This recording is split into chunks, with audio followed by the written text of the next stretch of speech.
पहला वेक्टर का टाइप जो होगा उसको पढ़ने के लिए वेक्टर का रिप्रेजेंटेशन देख लेते हैं। वेक्टर का रिप्रेजेंटेशन कैसे किए थे याद है क्या पिछले क्लास में? वेक्टर ए लिखते थे और ऊपर में क्या बनाते थे? एक एरो। ठीक है, ये क्या पढ़ते थे? इसको वेक्टर ए। सिमिलरली अगर बी लिखे और बी के ऊपर बना दिए एरो तो क्या पढ़ोगे? इसको वेक्टर बी। वेक्टर को कैसे रिप्रेजेंट करते हैं समझ में आया? अब वेक्टर को ज्योमेट्रिकली कैसे रिप्रेजेंट करेंगे? ठीक है, तो हम लोग क्या करेंगे, सिंपली एक लाइन ड्रॉ कर देंगे ऐसा। इस लाइन का एक स्टार्टिंग पॉइंट होगा और जो स्टार्टिंग पॉइंट होगा मतलब वेक्टर यहां से स्टार्ट होकर के यहां जा रहा है। तो वेक्टर क्या बता दिए? इस लाइन से किसको समझा है? वेक्टर का डायरेक्शन, और वेक्टर का मैग्नीट्यूड इस लाइन की लंबाई से पता चलेगा, लेंथ ऑफ लाइन। समझ में आया? इस लाइन की जो लंबाई होगी इसको क्या बोलोगे? मैग्नीट्यूड ऑफ द वेक्टर, मतलब उसका परिमाण, किसी सदिश का परिमाण इस लाइन की लंबाई से रिप्रेजेंट होगा। ठीक है, और जो इसका डायरेक्शन होगा इस तीर से रिप्रेजेंट होगा। पहला तरीका रिप्रेजेंट करने का। ऐसे कितने वेक्टर बना सकते थे? एक और बना दिए 2, एक और बना दिए 3, एक और बना दिए 4। ऐसे कितने वेक्टर बना सकते हैं? कई वेक्टर बना सकते हैं। समझ में आया? हर एक लाइन एक वेक्टर को रिप्रेजेंट करेगी जो यहां से स्टार्ट होकर के यहां पर एंड हो रही है। समझ में आया? जैसे मान लो मैं बोला कि 4 न्यूटन फोर्स लग रहा है, इसको वेक्टर के फॉर्म पे रिप्रेजेंट करो तो एक लाइन बनाएंगे 4 सेंटीमीटर लंबा। ठीक है, समझ में आया? इस डायरेक्शन पे लग रहा हो 4 न्यूटन इधर लिख देंगे ऐसा। अब इसी क्वेश्चन में पूछा है एक 2 न्यूटन का फोर्स ऊपर की ओर लग रहा है, बना के बताओ। तो ये अगर 4 है तो 2 न्यूटन से छोटा होगा ना, तो ये कितना हो जाएगा? 2 न्यूटन। रिप्रेजेंटेशन समझ में आया? समझ में आया तक? मैं बोला कि एक वेक्टर इन दोनों के बीच में लग रहा है 6 न्यूटन का, तो वो इन दोनों से बड़ा होगा। तो मान लो कि वो इतना बड़ा बन रहा है, इसका नाम क्या हो जाएगा? 6 न्यूटन। नहीं समझे? समझ में आया? तो किसी भी वेक्टर को रिप्रेजेंट करने का पहला तरीका क्या होता है कि हम लोग किस फॉर्म पे रिप्रेजेंट कर सकते हैं? उसको एक ज्योमेट्रिकल फिगर के फॉर्म पे रिप्रेजेंट कर सकते हैं। उसमें क्या होगा? एक लाइन होगी और लाइन की लंबाई उसका परिमाण यानी कि उसका मैग्नीट्यूड बता देगा। पहला फॉर्म समझ में आया? दूसरा फॉर्म होता है कंपोनेंट के फॉर्म पे, एक्स और वाई और जेड के फॉर्म पे। ठीक है, मान लो कोई वेक्टर आर है, पिछले क्लास में याद होगा आर की वैल्यू क्या थी? X i plus y j plus z के। याद आया? तो किसी भी वेक्टर के 3 कंपोनेंट हो सकते हैं। कौन कौन से? एक्स, वाई और जेड। एक्स किस डायरेक्शन पे है? आई किस डायरेक्शन पे है? एक्स के में। जे किस डायरेक्शन पे है? और जेड किसके डायरेक्शन पे है? जैसे मान लो कोई वेलोसिटी v होती तो इसको लिख देते हैं हम लोग v x i plus v y j plus v z k. Similarly अगर कोई फोर्स होता तो फोर्स F को लिख सकते हैं हम लोग वेक्टर के फॉर्म पे एफ एक्स आई, एफ वाई जे और एफ जेड के। मतलब कितने कंपोनेंट होंगे टोटल? 3। इस टाइप की रिप्रेजेंटेशन को क्या कहते हैं हम लोग? वेक्टर का कंपोनेंट फॉर्म। यहाँ तक समझ में आया? अगला है मैट्रिक्स फॉर्म। जब फिजिक्स को लेकर के आगे पढ़ोगे तब उसको मैट्रिक्स फॉर्म पे लिखना सीखेंगे। ठीक है, तो किसी भी, अभी इस साल तो नहीं है, मैट्रिक्स के फॉर्म पे अगर किसी वेक्टर को लिखना चाहो तो इसको मैट्रिक्स कहते हैं। एक ब्रैकेट बनाएंगे ऐसा, इस ब्रैकेट को क्या पढ़ते हैं? मैट्रिक्स। जो x की वैल्यू होती है उसको यहाँ लिखते हैं, जैसे ये a हो गया, ये b हो गया और ये c हो गया। तो ये मैट्रिक्स किसको रिप्रेजेंट कर रहा है? किसी वेक्टर को। जब वेक्टर का मल्टीप्लिकेशन स्टार्ट करेंगे तो ये मैट्रिक्स फिर से आएगा, वहाँ पर ज़्यादा समझ में आता है कि वेक्टर को मैट्रिक्स के फॉर्म पे कैसे लिखते हैं। यहाँ तक समझ में आ गया? वेक्टर का कितने रिप्रेजेंटेशन होगा? टोटल 3। एरो डायग्राम से, कंपोनेंट के फॉर्म पे, मैट्रिक्स के फॉर्म पे। अगला है यूनिट वेक्टर। यूनिट वेक्टर याद है? पिछले क्लास में बताया था, ऐसा वेक्टर जिसका मैग्नीट्यूड हो 1 और जिसकी डायरेक्शन हो फिक्स्ड, उसको क्या कहते हैं? Unit vector. याद है? यहाँ तक बन जाएगा, यहाँ तक का। ठीक है, अगला टॉपिक है जीरो वेक्टर। जीरो वेक्टर क्या होगा? जीरो वेक्टर को 0 लिखेंगे ऊपर में और उसके ऊपर में क्या लगा देंगे? 0 के ऊपर में 1 लगा देंगे वेक्टर, और इसकी वैल्यू होगी 0i, 0j और 0 के, इसी वेक्टर को जीरो वेक्टर कहते हैं। जीरो के बिना एडिशन और सब्ट्रैक्शन पॉसिबल नहीं होता, इसीलिए जीरो वेक्टर की रिक्वायरमेंट रहेगी। समझ में आया?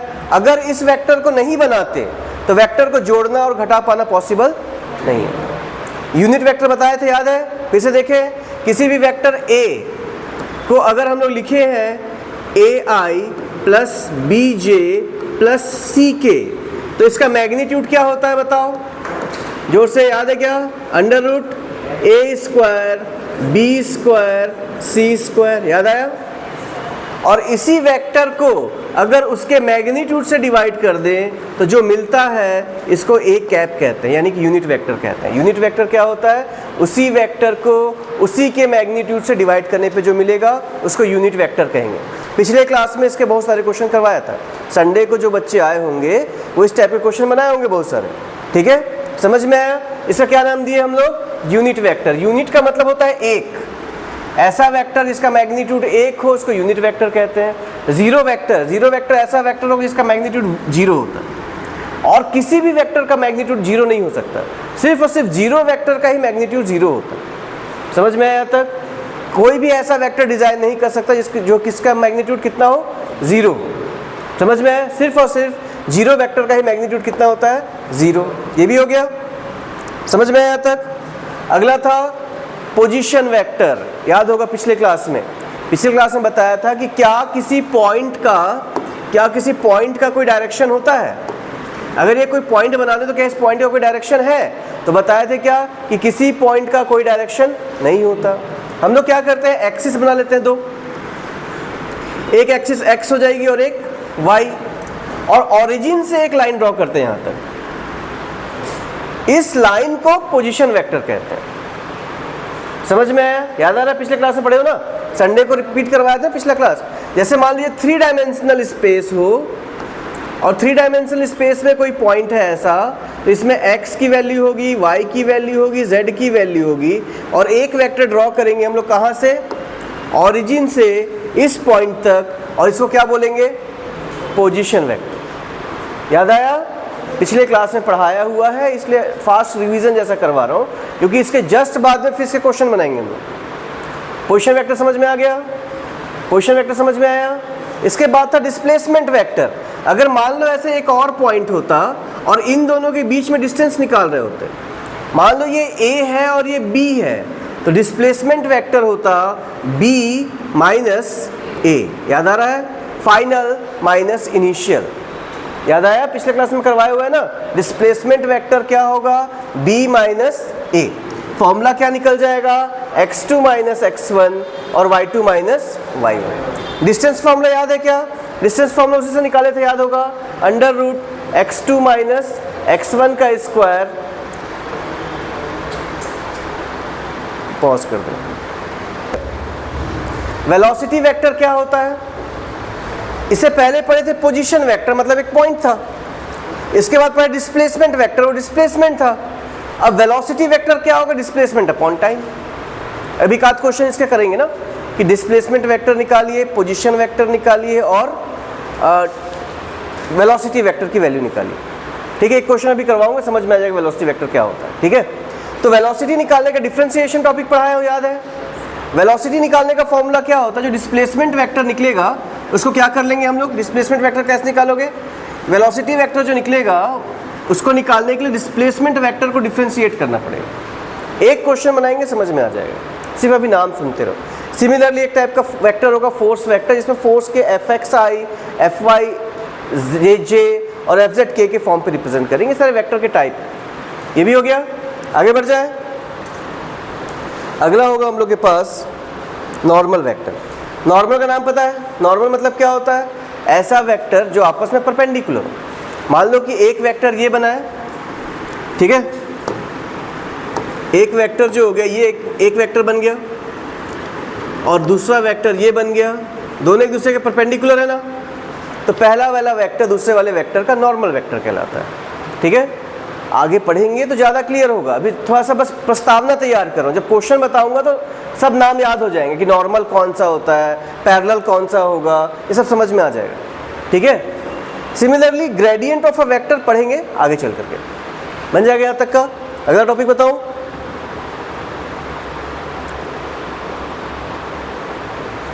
ठीक है, इक्वल वेक्टर।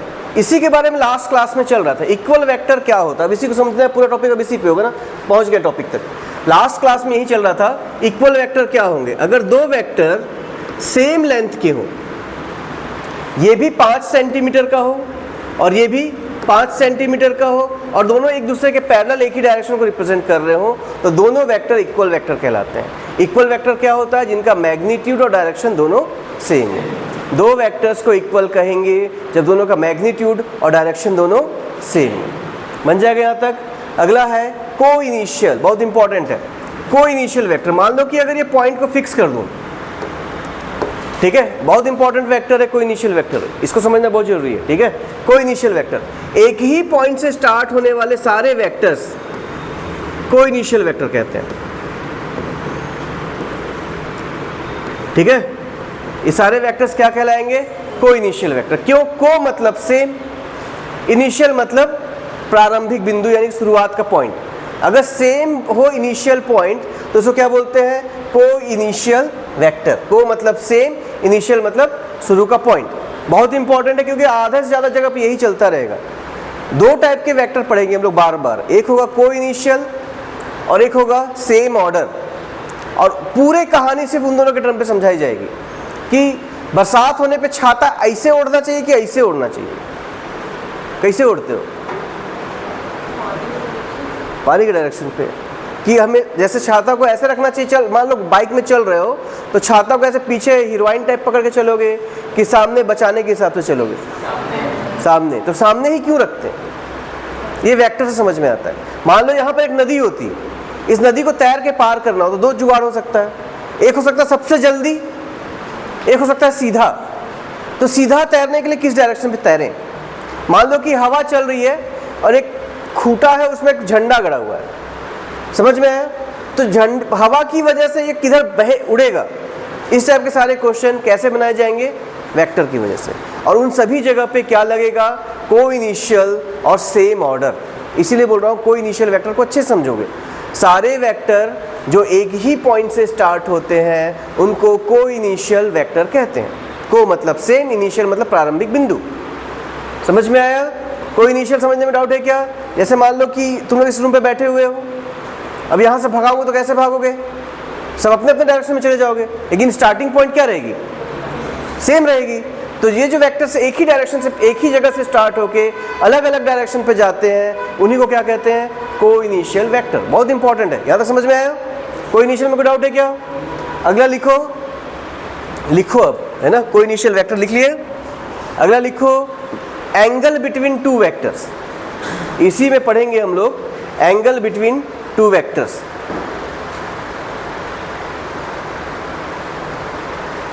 इसमें क्या पढ़ना है हम लोग को, एंगल बिटवीन टू वेक्टर्स।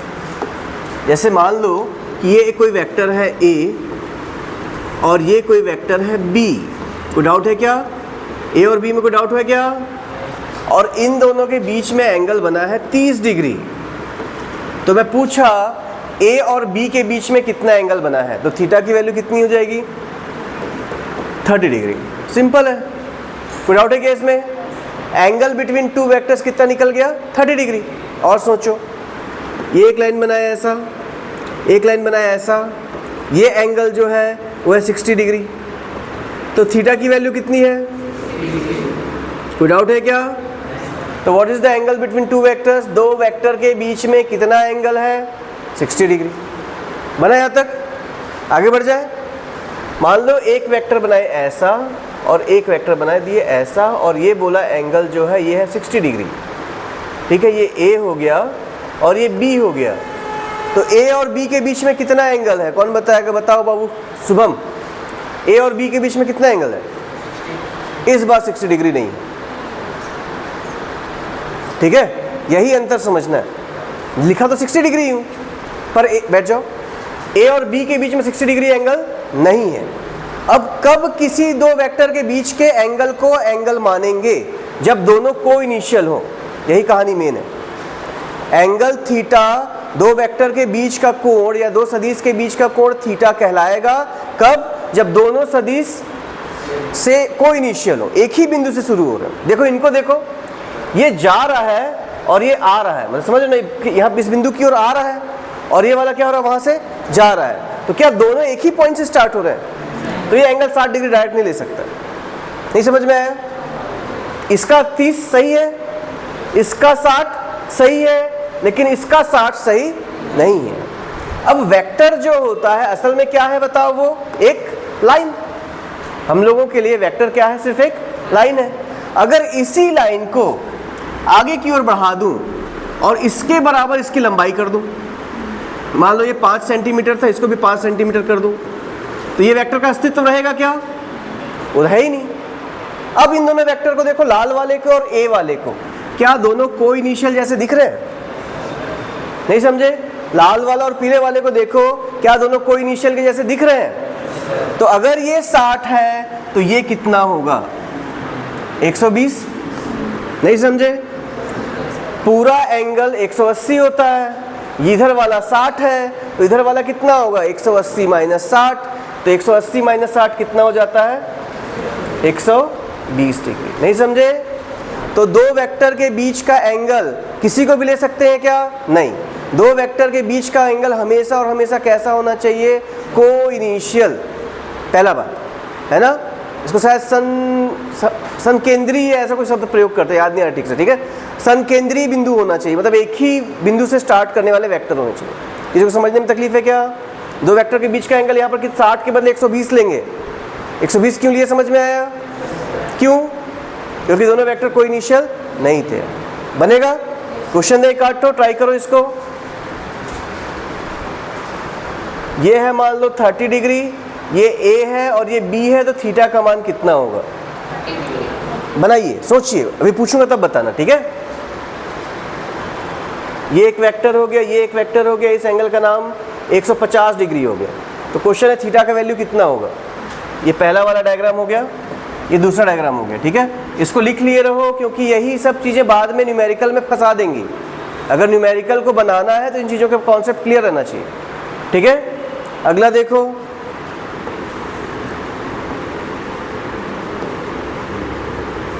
ये है 50 डिग्री, थीटा का मान निकालना है।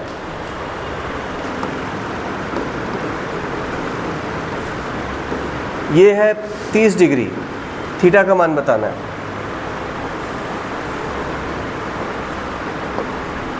ये है 30 डिग्री, थीटा का मान बताना है। चलिए जल्दी जल्दी बताइए, जिससे पूछेंगे वही बताएगा। नाम तो याद नहीं है, वैसे भी नाम किस? शुभम का नाम याद है। शुभम बता, पहले वाले में एंगल कितना है? 30 डिग्री। सबको समझ में आया? थीटा की वैल्यू कितनी हो जाएगी? 30 डिग्री। माधुरी, इसमें कितना है थीटा का मान? क्यों? दोनों को इनिशियल है, दोनों को इनिशियल है ना, इसीलिए कितना होगा थीटा का मान? डायरेक्टली 150, ठीक है? इसका बता आर्यन, थीटा का मान कितना है? नहीं, 50 डिग्री। ठीक बोल रहा हो ना? हाँ, वेरी गुड, बैठ जाए, एकदम सही। कितना होगा देखो? ये दोनों को इनिशियल नहीं है, तो को इनिशियल नहीं है तो आगे बढ़ाना पड़ेगा। ये 50 है तो कितना होगा? 180 माइनस 50, सही बोला है ना? 130 डिग्री, ठीक है? इतना समझ जा रहे हैं, मतलब एक पार्ट हो चुका है। वेक्टर का कॉन्सेप्ट 10% समझ में आ गया। मैक्सिमम कॉन्सेप्ट इसी पे समझाऊंगा बार बार, ठीक है? एंगल कितना लेंगे? 130। इस वाले पे बताओ, इस वाले पे थीटा की वैल्यू कितनी होगी? वेक्टर तो लाइन में होता है, इस लाइन को आगे बढ़ा दो, इस लाइन को आगे बढ़ा दो, ये 30 तो ये भी 30 ना होगा, समझे? तो कितना है थीटा का मान? 30 डिग्री, 150 नहीं। फिर कंफ्यूज हुए ना एक बार और? ये दोनों तीर एक ही जगह पे आके मिल रहे थे, है तो लाइन ही, लाइन को आगे भी बढ़ा सकते हैं। तो अगर ये 30 है तो ये भी कितना होगा? 30। तो एंगल को डायरेक्टली 30 लेंगे, 150 नहीं लेंगे। ये वाला एग्जांपल समझ में आया? लास्ट वाला समझ में आया ना? ठीक है। इसमें 150 क्यों नहीं लिया? क्योंकि कोइनिशियल है। इसको देखो, इसमें 150, लास्ट वाले पे 150। समझ में आया तक? इस प्रकार से कोइनिशियल वेक्टर का महत्व समझ में आता है। कोई भी दो वेक्टर अगर कोइनिशियल है तो उनके बीच का एंगल डायरेक्टली थीटा लिया जा सकता है। अगर कोई इनिशियल नहीं है तो उनके बीच के एंगल के डायरेक्टली थीटा नहीं ले सकते। यहाँ तो कोई डाउट है? समझ में आ गया यहाँ तक? ठीक है। अगला क्या देख रहे थे? Coordination parallel vector. वे सारे वेक्टर, इसके बारे में बात हुई थी लास्ट क्लास में, वे सारे वेक्टर जिनका डायरेक्शन सेम होता है, इस प्लेन पे जितने भी वेक्टर बनाए जा सकते हो जो कि जिनका डायरेक्शन क्या हो, सेम हो, वो सारे पैरेलल कहलाते हैं। कंडीशन क्या होती है पैरेलल के लिए कि A is equals to lambda b, ये कंडीशन है। ठीक है, कुछ ना कुछ कॉमन निकल जाना चाहिए। अगर एक वेक्टर A दिया है, एक वेक्टर B दिया है और B से कुछ कॉमन निकल रहा है तो पैरेलल है, कॉमन नहीं निकल रहा है तो पैरेलल नहीं समझ में आया? समझ में आया जो बताया कि अगर एक वेक्टर A है, एक वेक्टर B है, A से कुछ कॉमन निकाल पा रहे हो तो पैरेलल है, अगर कॉमन नहीं निकाल पा रहे तो पैरेलल नहीं। ठीक है, कैसे? सोचो। जैसे बोला एक वेक्टर A दे देता हूँ, चेक करो पैरेलल है कि नहीं ना, I plus J plus K, और एक वेक्टर B दे रहे हैं, B की वैल्यू है 2I plus 2J plus 2K। क्या ये दोनों वेक्टर A और B आपस में पैरेलल है? बताओ। नीचे वाले वेक्टर में 2 कॉमन निकालने पे ऊपर वाला बन जाएगा क्या? समझ रहे हो ना? इस वाले पे अगर मैं 2 कॉमन ले लूं तो क्या बचेगा? I plus J plus K। तो कॉमन निकल रहा है कि नहीं? अगर कॉमन निकल रहा है मतलब पैरेलल है। नहीं समझे? अगर दो वेक्टर पैरेलल कब कहोगे? जब कुछ ना कुछ कॉमन निकल जाए। ठीक है, क्वेश्चन जब बनाएंगे तो और क्लियर होगा। अभी हड़बड़ाना नहीं है टॉपिक को लेकर के, मैं बहुत सारे क्वेश्चन करवाऊंगा। जब पूरे क्वेश्चंस बनाने लगो दिमाग से खुलता जाएगा सब टॉपिक को लेकर के। ठीक है ना? अभी क्या कर रहे हैं? सिर्फ थ्योरेटिकल पार्ट कर ले रहे हैं। अगला है कोलिनियर वेक्टर। कोलिनियर वेक्टर क्या होंगे? वे सारे वेक्टर जो एक ही लाइन पे होते हैं, सेम पैरेलल जैसा ही होता है। Coplanar vector parallel vector, collinear vector करीब करीब एक ही जैसे रहेंगे। ठीक है, इसको छोड़ दो। अगला है अपोजिट वेक्टर। वेक्टर्स जिनका डायरेक्शन उल्टा हो। जैसे मान लो एक वेक्टर इस डायरेक्शन पे है और दूसरा वेक्टर अपोजिट डायरेक्शन पे है, इसको अपोजिट वेक्टर कहते हैं। ठीक है, जैसे समझो मैं एक वेक्टर बोला I plus J plus K, इसका अपोजिट वेक्टर बनाओ तो माइनस इन 2 कर देना बस। अगर ये A है तो अपोजिट वेक्टर माइनस A हो जाएगा और इसकी वैल्यू हो जाएगी minus I minus J minus K। नहीं समझे? कितना मल्टीप्लाई करना है? सिर्फ -1। -1 मल्टीप्लाई करते वेक्टर पलट जाता है, औकात दिखा देता है अपना। समझ में आया ना? तो कब वेक्टर अपना औकात दिखाता है? जब कितना मल्टीप्लाई करो? माइनस मल्टीप्लाई करते ही वेक्टर क्या हो जाएगा? उल्टा हो जाएगा। उल्टा होने का मतलब क्या होता है कि वो क्या कहलाएगा? उसका अपोजिट वेक्टर बन जाएगा। यहाँ तक बनेगा। एक वेक्टर पढ़ाए थे पहले बार भी, उसको बोले थे हम लोग नॉर्मल वेक्टर। नॉर्मल वेक्टर मतलब जो एक दूसरे के परपेंडिकुलर हो। फिजिक्स में क्या होता है? एक ही चीज को कहने के कई वर्ड होते हैं। नॉर्मल वेक्टर सुने थे? नॉर्मल को एक और शब्द से जानोगे, उस शब्द को बोलते हैं ऑर्थोगोनल। समझ रहे हो ना? ये वही टॉपिक है, ऑर्थोगोनल वेक्टर सेम है ना? लेकिन कभी कभार वर्ड यूज कर देता है कि और 2 वेक्टर्स आर ऑर्थोगोनल। अब बोलेंगे कभी तो सुने ही नाम। समझ रहे हो ना? तो चाहे ऑर्थोगोनल बोले, परपेंडिकुलर बोले, नॉर्मल बोले, तीनों टाइप के एक ही चीज की बात करें। तीनों वेक्टर क्या है? एक ही चीज। किसी को डाउट है समझने में? ठीक है, ये सारे एग्जाम में नहीं आएंगे लेकिन कभी कभार बीच में यूज करते रहूंगा तो पता रहना चाहिए। समझ में? चाहे तुम लोग के 11th क्लास का एग्जाम हो उसमें भी नहीं पूछा जाता है, ना ही तुम लोग जब कंपटीशन दोगे उसमें भी पूछा जाए, कुछ नहीं पूछते, लेकिन वर्ड का कम से कम मतलब पता होना चाहिए। ये भी हो गया। ठीक है, हाँ, वेक्टर के टाइप कंप्लीट हो गए। अब हम लोग क्या करेंगे? कंटिन्यू करेंगे अपने क्लास पे। अब हम लोग सिर्फ क्वेश्चंस बनाएंगे जितने टॉपिक पढ़े हैं उस पर, कि टाइप्स ऑफ वेक्टर कितने थे, समझ में आ गए सबको। अब इसी टॉपिक पे हम लोग क्या करने हैं कि हम लोग कितने वेराइटीज ऑफ क्वेश्चन बना सकते हैं। ठीक है, क्या बनाना है हम लोग को? कितने वेराइटीज ऑफ क्वेश्चन बना सकते हैं, इस टॉपिक को समझते हैं हम लोग। एक बार क्विक रिवीजन फिर से, लास्ट बार रिवीजन करवा रहा हूँ ना। किसी भी वेक्टर का कितना पार्ट होता है बताओ?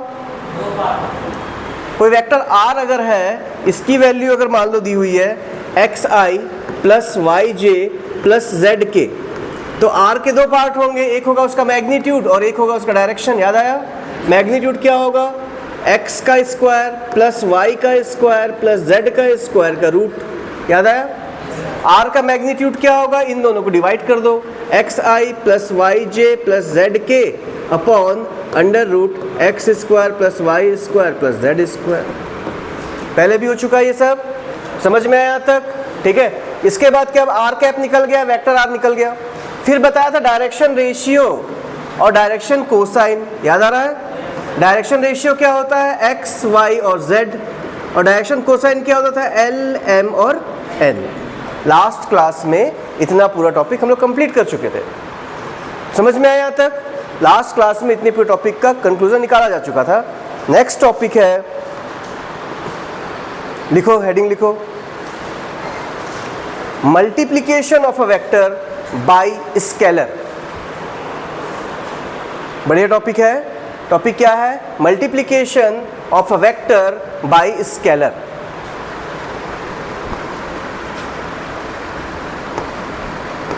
क्या करना है? मल्टीप्लाई करना है। किसको मल्टीप्लाई करना है? एक स्केलर को। किससे मल्टीप्लाई करना है? एक वेक्टर से। तो किसका किसका मल्टीप्लिकेशन करना है? स्केलर और वेक्टर। एकदम खुद से समझ जाओगे ना, ये टॉपिक पढ़ाने या समझाने लायक नहीं होती, दिमाग लगाओ समझ जाओगे। ठीक है, स्टार्ट करें। खुद से बताना कंक्लूजन तुम लोग ना। स्केलर का मतलब होता है कोई नंबर, नंबर जैसे 1 2 3 4, ये स्केलर है। -1 -2 ये सारे नंबर है, इन सबको क्या बोलते हैं? स्केलर। और वेक्टर कैसा होता है? 2i plus 3j plus 4k, ये क्या है? एक वेक्टर। तो वेक्टर में i j k होगा और स्केलर में i j k नहीं होगा। नहीं समझे? समझ में आया यहाँ तक? अब क्वेश्चन लिखो, चलो। If a is equals to 2i plus 2j plus k, find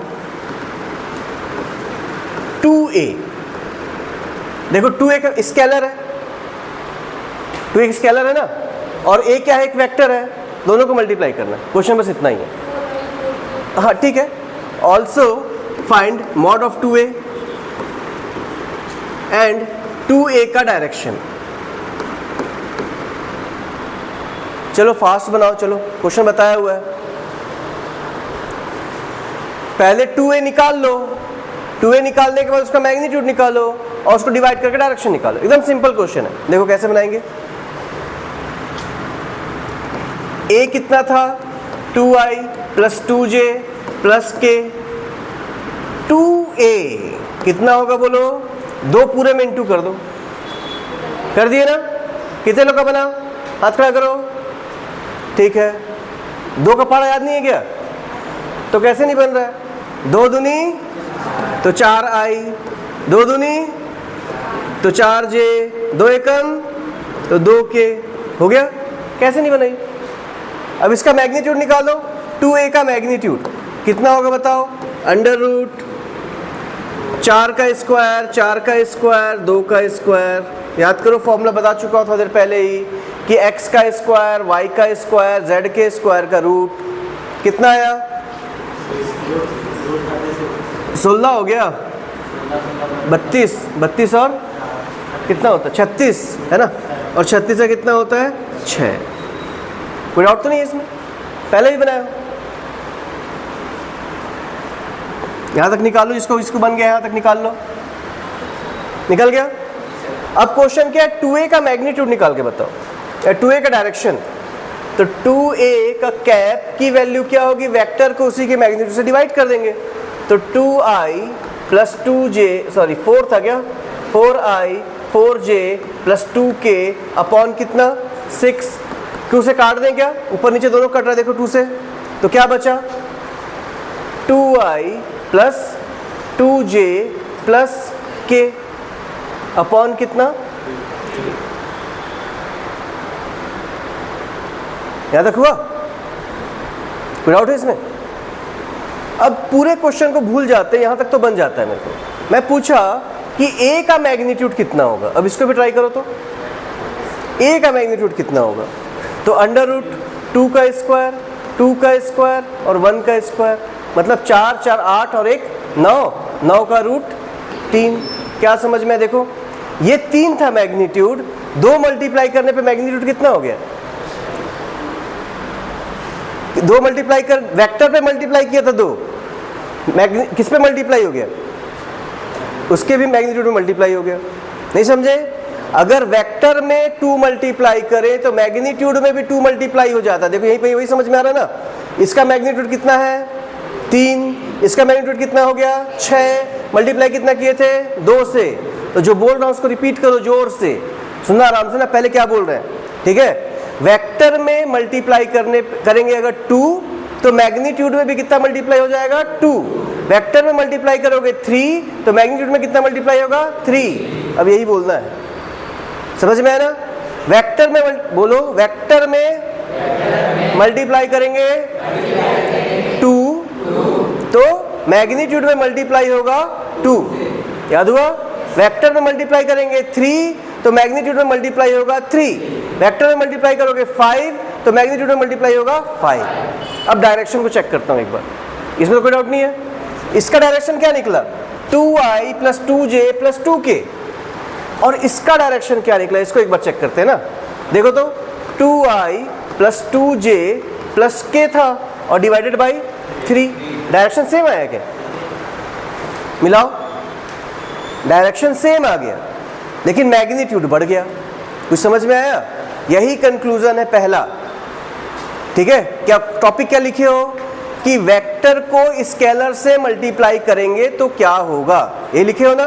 vector को स्केलर से मल्टीप्लाई करेंगे तो क्या होगा? तो क्या आंसर निकला कि वेक्टर को स्केलर से मल्टीप्लाई करने पर मैग्नीट्यूड उतना ही गुना बढ़ जाता है, लेकिन डायरेक्शन में कोई चेंज नहीं आता। समझ में आया क्वेश्चन?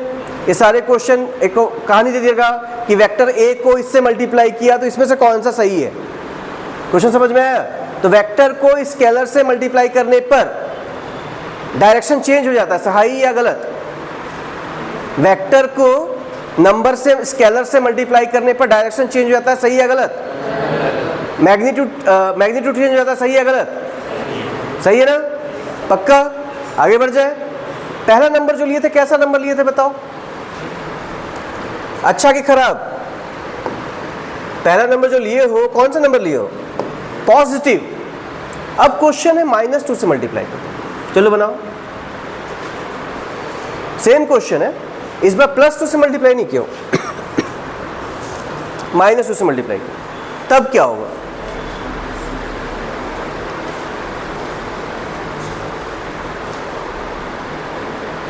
जब -2 से मल्टीप्लाई करेंगे तो यहां आ जाएगा माइनस, यहां आएगा माइनस, यहां आएगा माइनस, आएगा।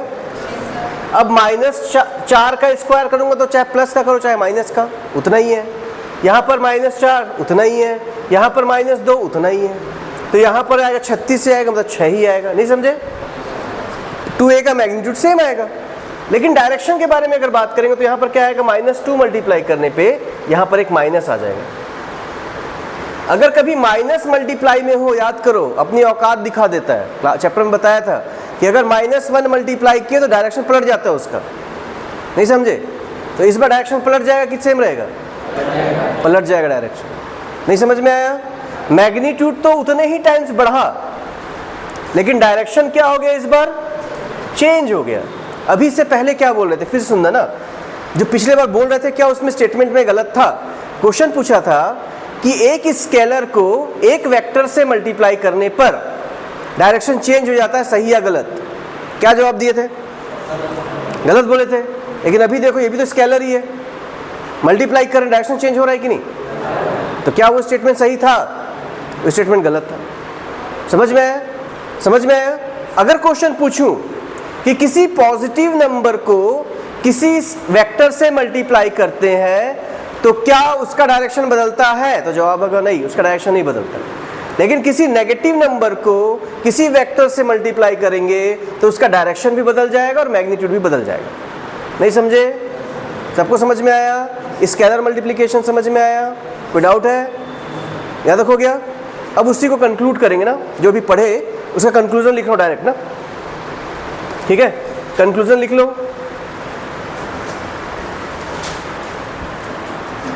पहला क्या था? स्केलर था, याद है? दूसरा क्या था? एक वेक्टर था। स्केलर क्या होते हैं? सिंपल नंबर्स होंगे, और वेक्टर क्या होंगे? आई, जे और के वाला होगा। याद आया यहाँ तक? अब नंबर कितने टाइप के बताया बताओ? पॉजिटिव और नेगेटिव। तो अगर स्केलर जो है वो एक पॉजिटिव नंबर है और इनटू कर रहे हैं वेक्टर से, तो क्या होगा?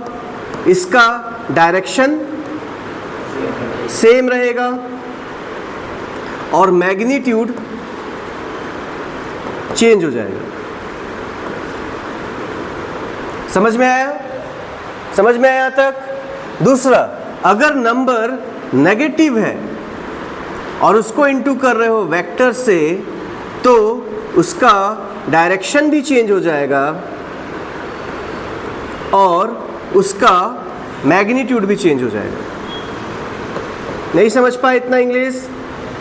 डायरेक्शन मैग्नीट्यूड समझ रहे हो ना? डायरेक्शन मतलब दिशा बदल जाएगी, मैग्नीट्यूड मतलब उसका परिमाण बदल जाएगा। इतना समझ जाते हो?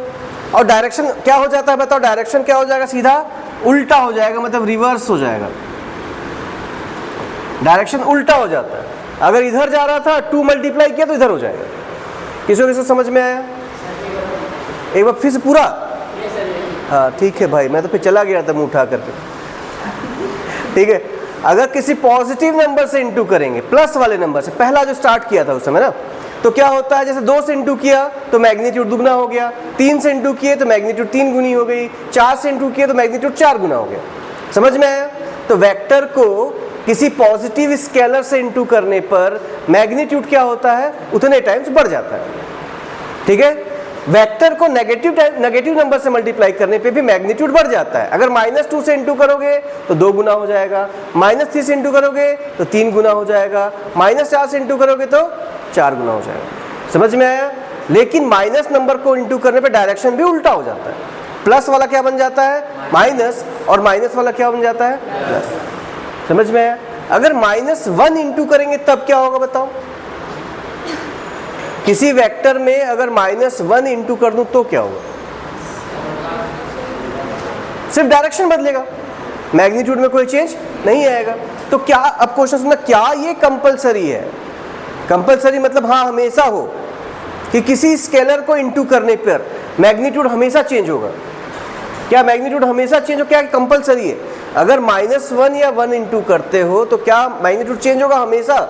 नहीं है, ये भी कंपलसरी नहीं है। तो क्वेश्चन के हर एक पॉइंट को समझोगे कि क्वेश्चन कहना क्या चाहता है, उसके हिसाब से आंसर बनाना। समझ में आया ना? क्योंकि वो इसी चीज़ को जांच रहा है कि आप लोग का बेसिक कितना क्लोज है। समझ में आया ना? क्वेश्चन बनाना, क्योंकि पेपर का पैटर्न अभी देखोगे जब तक जैसे पढ़ोगे तो वो क्लोज चीज़ों को पूछता है। मतलब कोई बहुत भारी भरकम न्यूमेरिकल ना हो, वो चीज़ों को कॉन्सेप्चुअली कितना अंडरस्टैंडिंग उसको पूछता है। तो ये वर्ड समझ में आया? स्केलर का मल्टीप्लिकेशन समझ में आया? नेक्स्ट टॉपिक लिखो, addition of vector. Addition of vector, addition of vector.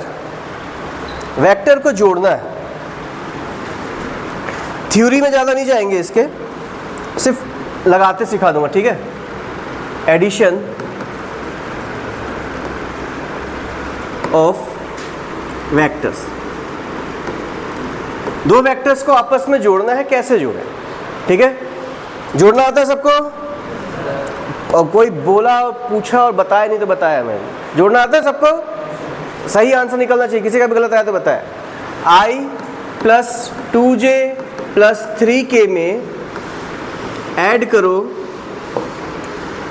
2i - 3j + 2k। सही आंसर आना चाहिए एक बार में।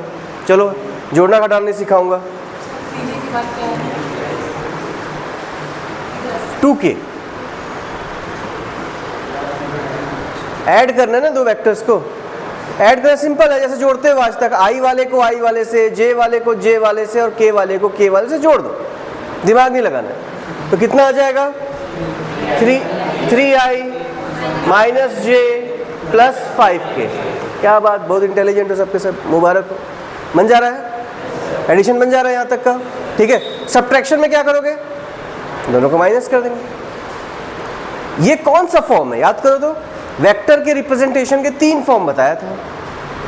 पहला फॉर्म कौन सा था? Geometrical form. दूसरा फॉर्म कौन सा था? Component form. कंपोनेंट में जोड़ना तो बिल्कुल सरल है, आई वाले को आई वाले से, जे वाले को जे वाले से और के वाले को के वाले से जोड़ देते हैं, कोई प्रॉब्लम नहीं है। प्रॉब्लम होती है ज्योमेट्रिकल फॉर्म पे, ठीक है? तो लिखो rules for adding two vectors and their representation in geometrical form, ठीक है? हिंदी वाले कुछ भी लिख दो, कोई समस्या नहीं, सब सही है। Two vectors and their geometrical forms, ठीक है? दो सदिश को जोड़ना है और उनकी ज्यामितीय संरचना के बारे में सोचना कि कैसा बनता है। स्टार्ट करें। तो इसके 3 रूल होते हैं, जो 12th पास होंगे उनको पता होगा। वेक्टर को जोड़ने के बेसिकली 3 रूल होते हैं। पहला होता है ट्राइंगल लॉ। फिर फिगर सोचना है ना, पहला ट्राइंगल बनता है 3 साइड वाला, फिर 4 साइड वाला बनता है, उसको क्वाड्रिलेटरल बोलते हैं, इसमें होगा पैरेललोग्राम। फिर 4 से ज़्यादा साइड वाले को पॉलीगन कहते हैं, तो पॉलीगन लॉ। लाइन से ट्राइंगल, पैरेललोग्राम, पॉलीगन। तो कितने लॉज हुए टोटल? जोर से और जोर से, नहीं सुनाई दिया। कितने लॉज होंगे? कौन कौन से? पहले ट्राइंगल, दूसरा पैरेललोग्राम, तीसरा पॉलीगन लॉ, ठीक है? स्टार्ट करें। पढ़े होंगे अधिकतर बच्चे ना। पहला लिखो ट्राइंगल लॉ। इसको हम लोग डिटेल में नहीं करेंगे, जो 11th क्लास के बच्चे हैं वो थ्योरी में पढ़ लेना, और जो नीट की जेईई की तैयारी करते हैं उनको तो जरूरत नहीं पड़ती, सिर्फ लॉ पता होना चाहिए। मान लो कि एक वेक्टर है ए, दिख रहा है ना ए, और दूसरा वेक्टर है बी, और दोनों के दोनों सेम ऑर्डर में है। ये मेन इंपॉर्टेंट है। दोनों वेक्टर कैसे होने चाहिए? सेम ऑर्डर पे हो, तब ए और बी का सम थर्ड साइड से रिप्रेजेंट होता है। ये होगा ए प्लस बी। तो ये कब लगता है? जब दोनों वेक्टर कैसे हो और कहां पर रिप्रेजेंट करते हैं? कहां से रिप्रेजेंट होता है? थर्ड साइड से। और उसका ऑर्डर देखो कैसा है। इन दोनों का ऑर्डर ऐसा था और ये इधर नहीं गया है, ये उल्टा हो गया। तो ऑर्डर कैसा होता है? ऑर्डर जो होगा वो अपोजिट होगा। इसी लॉ को ट्राइंगल लॉ कहते हैं। वहां पर किनारे में 3 पॉइंट लिखे हैं। अभी क्वेश्चन समझाऊंगा तो समझ जाओगे, ज्यादा दिमाग मत लगाओ, ठीक है ना? कि नहीं समझ में आया, समझ में आएगा धीरे धीरे, पर अभी समझना जरूरी है कि क्या लिखा हुआ है। कि अगर 2 वेक्टर सेम ऑर्डर पे हो तो उनका सम तीसरे वाले लाइन से रिप्रेजेंट होता है, लेकिन ऑर्डर क्या होगा उसका? उल्टा। समझ में आया? 2 वेक्टर किससे रिप्रेजेंट होंगे? ट्राइंगल के 2 साइड से, तो उनका सम किससे रिप्रेजेंट होगा? थर्ड वाले साइड से। और उसका ऑर्डर कैसा होगा? उल्टा। इसको कौन सा लॉ कहते हैं? Triangle law. चलो ट्राई करके देखते हैं। मान लो कि ये वेक्टर हो गया i प्लस जे प्लस के, और ये वेक्टर हो गया 2i प्लस 3j। डायग्राम बनाइए, ठीक है? अब पूछा इन दोनों का सम बताइए। किसका किसका सम बताना है? पहले वेक्टर a का और दूसरा वेक्टर b का। दोनों को जोड़ना है। सम मतलब दोनों को जोड़ना है। जोड़ो और डायग्राम में भी बताओ कहां पर बनेगा। चलो बनाओ, फिर चेक करेंगे आंसर सही बनाया या गलत।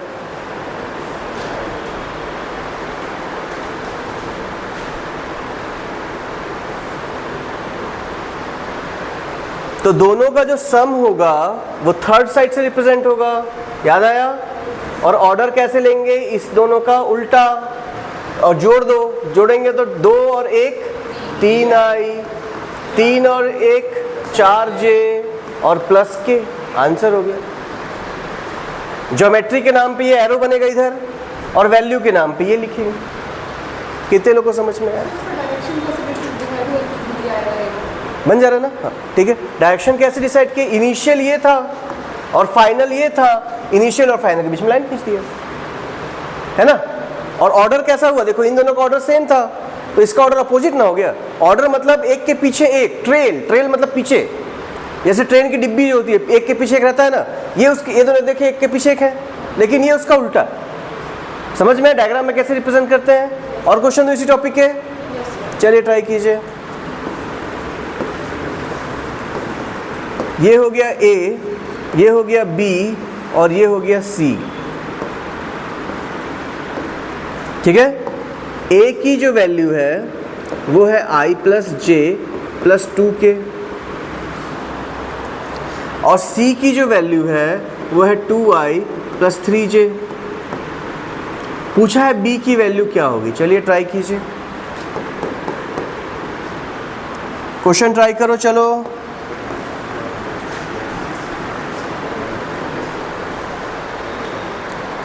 ए दिया है, सी दिया है, पूछा है बी कितना होगा, फटाफट बनाओ। किसी का आया क्या, कितना आया? एक मिनट बेटा रुक जा, ज़्यादा फास्ट हो गया। कितना आया? I cap plus 2j cap plus, ठीक है ठीक है। किसी और का आया क्या आंसर? सेम आया? सेम कैसे आ गया? कितना आंसर आया? नहीं आया? हो गया? स्टार्ट करें। देखो ए और बी सेम ऑर्डर पे हैं, मतलब ए और बी को जोड़ेंगे, ए को बी से जोड़ेंगे तो क्या मिलेगा? सी। देख लो, ए और बी को जोड़ने में सी मिलेगा। अब क्वेश्चन में ए और सी दिया हुआ है, बी निकालना है, तो बी क्या होगा? सी माइनस ए। सी कितना था? 2i प्लस 3j और माइनस में आएगा i minus j minus 2k। नहीं समझ पा रहे हो? 2 में 1 घटा दिए, i बचा, 3 में 1 घटा है प्लस 2j बचा और माइनस 2k। वेरी गुड, एक का आंसर आया था ना, ठीक है बन जाएगा। आया आंसर? समझ में आया कि नहीं? कितने प्रतिशत भारतीयों को समझ में आया? एक बार हाथ खड़ा करो फाइनली। ठीक है, माइनस क्यों हुआ? माइनस क्यों? डायरेक्शन की वजह से। ट्रायंगल लॉ समझ में आया? किसी भी दो को जोड़ने पे तीसरा वाला कब मिलता है? जो सेम ऑर्डर पे होते हैं उनको जोड़ने पे तीसरा वाला मिलता है। ऑर्डर कैसा होता है उसका? अपोजिट। ठीक है, जिससे पूछूंगा वही बताएगा।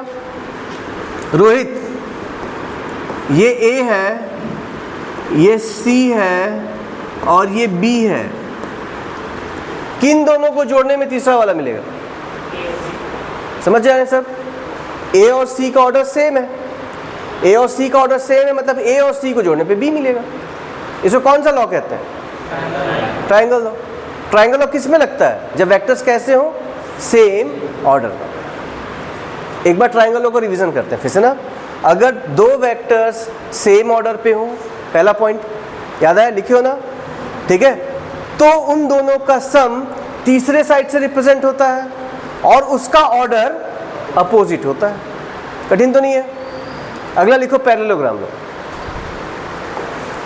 पैरेललोग्राम लॉ,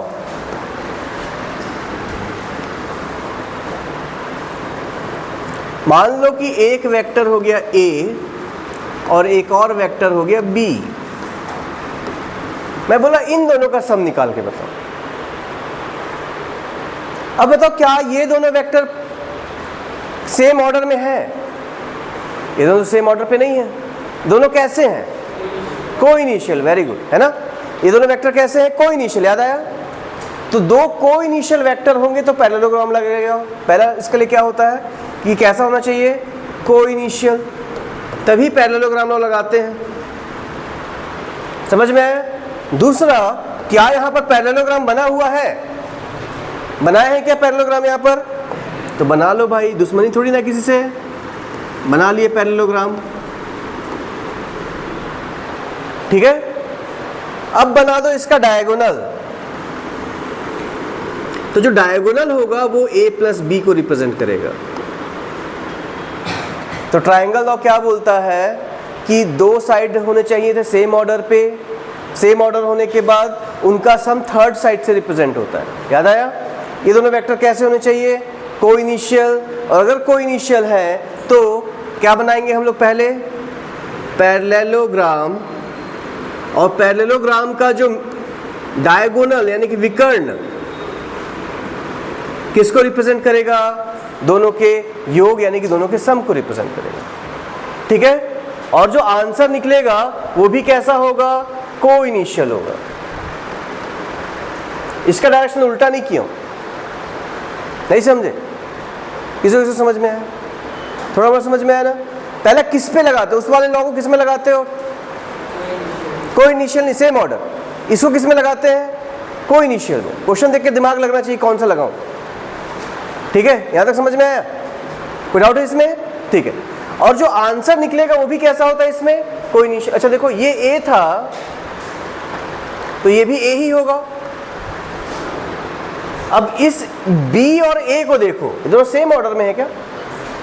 तो उनका सम यही तो होता है। ये तो ट्रायंगल लॉ ही तो लगाया, नहीं समझे? मतलब कि ट्रायंगल लॉ और पैरेललोग्राम लॉ अलग अलग नहीं है, होते वही है, क्वेश्चन के ईज के हिसाब से लगा देते हैं। अगर दो वेक्टर सेम ऑर्डर के दिखेंगे तो कौन सा लगा देना? Triangle law. अगर कोई वेक्टर कोई इनिशियल दिख रहे होंगे तो कौन सा लगा देना चाहिए? पैरेललोग्राम। असल में दोनों क्या है? एक ही है। यहां पर भी कौन सा लॉ लग रहा है?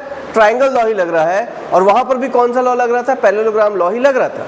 तो क्या अलग अलग लॉ है? मेन कौन सा लॉ होता है? Triangle law. लेकिन डेरिवेशन पैरेललोग्राम लॉ के हिसाब से किया जाता है, इसीलिए कहते हैं कि पैरेललोग्राम लॉ ही मेन लॉ है। समझ में आया? किस लॉ को मेन मानोगे? Parallelogram law. क्या ट्रायंगल लॉ मेन है? नहीं। क्या पैरेललोग्राम लॉ मेन है? नहीं। एक्चुअली दोनों सेम है, पर क्वेश्चन कैसा पूछता है कि क्या ट्रायंगल लॉ ही पैरेललोग्राम लॉ है? हाँ या ना?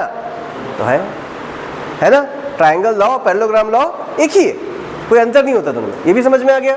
बस किस पे डिपेंड करता है? लगाने के ईज पे, सरलता के हिसाब से लगा देता है। अगला है polygon law. Polygon law Hindi वाली किताब रख लेंगे एक ना, तो थोड़ा समझ में आएगा। पॉलीगन लॉ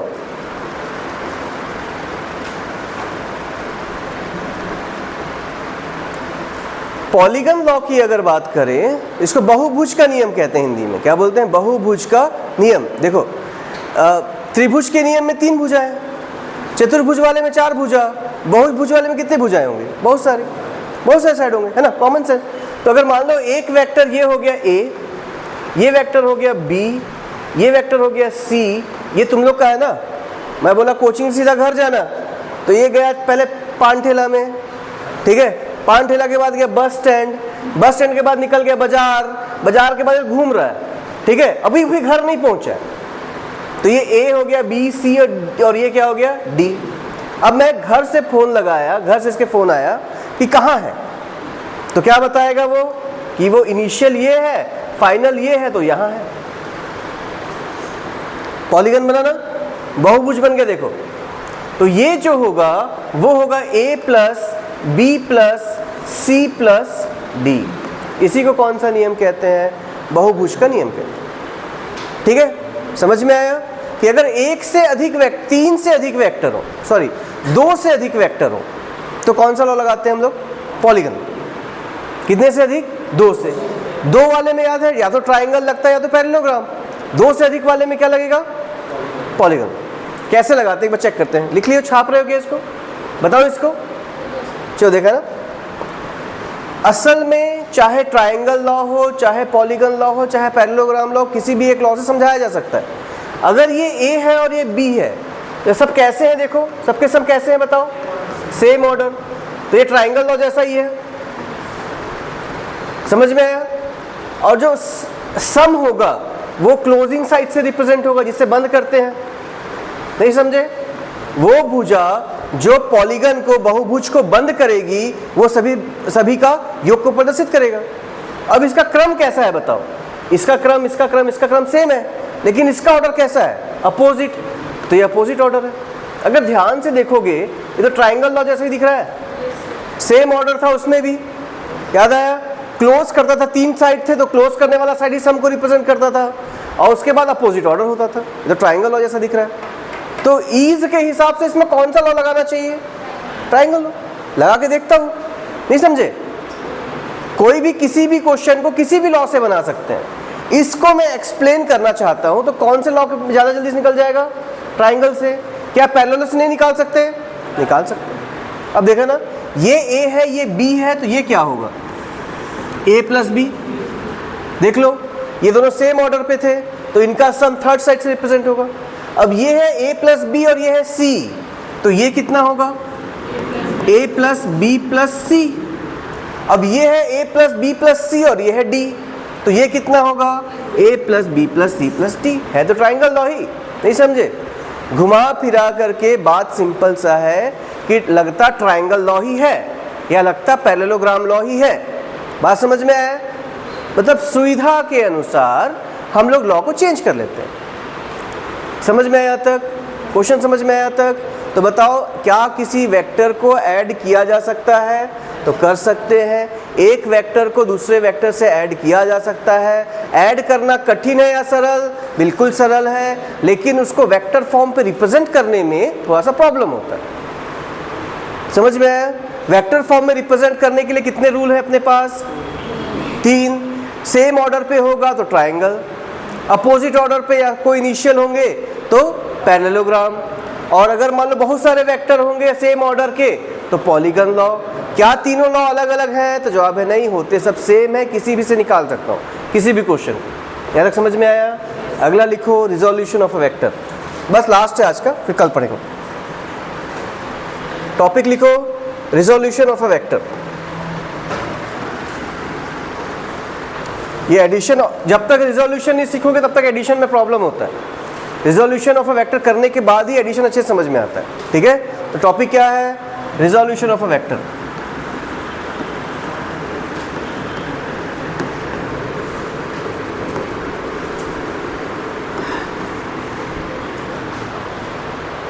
स्टार्ट करें?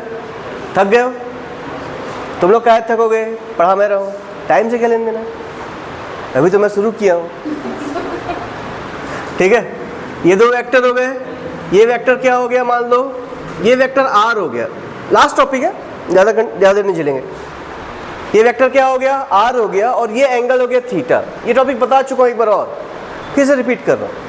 ये वेक्टर r है और ये एंगल थीटा है, तो याद करना है जिसमें एंगल बनता है वो cos थीटा, जिसमें एंगल नहीं बनता वो sin थीटा। बस इतना ही याद करना है। क्या याद करना है? जोर से बोलो।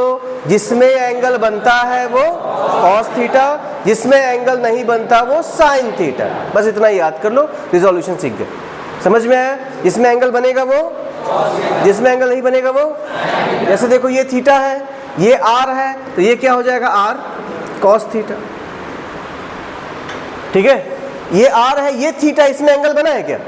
थीटा तो इसमें बना है, तो ये हो जाएगा r sin थीटा। मुबारक हो, रिजोल्यूशन सीख गए। समझ में आया? और चेक कर लो, यही रिजोल्यूशन है। रिजोल्यूशन बन गया मतलब मेरा आधा काम हो गया। ठीक है, मान लो कि ये कोई वेक्टर है ऐसा, और ये एंगल थीटा है, और ये है a। बोला रिजॉल्व करके बताओ। तो ये ऊपर वाला में एंगल बना है, जिसमें एंगल बनता है वो, तो ये हो जाएगा a cos थीटा, जिसमें एंगल नहीं बनता वो a sin थीटा। एक और देखो, यही वेक्टर था, याद है ना? ऊपर वाला, ऊपर में जो ऊपर से रिजॉल्व किया था, किसी का मन किया यहाँ से रिजॉल्व करने का। ये तीर अंदर है तो दोनों तीर अंदर होंगे। ठीक है, मान लो ये एंगल थीटा है और ये b है, तो ये क्या होगा? b cos थीटा, और ये क्या होगा? b sin theta. नहीं समझ पाए? समझ में आया? जिसमें एंगल बनता है वो, जिसमें एंगल नहीं बनता वो। इस टॉपिक को करवाया था पिछले क्लासेस में, इसलिए इसको पूरा नहीं करवा रहा हूँ, सिर्फ याद करवा दे रहा हूँ। ठीक है, एक टॉपिक पढ़े थे, उसमें बताया था कि ये x होता है, ये y होता है, उसकी वैल्यू निकालना सिखाया था, और वहाँ पर निकलता था कि ये b sin थीटा और b cos थीटा कैसे आता है। अभी क्या करना है? सिर्फ और सिर्फ याद कर लेना। बन जाएगा यहाँ तक? चलिए ठीक है, बहुत बहुत धन्यवाद आ जाने के लिए। अगली क्लास कल लगेगी। ठीक।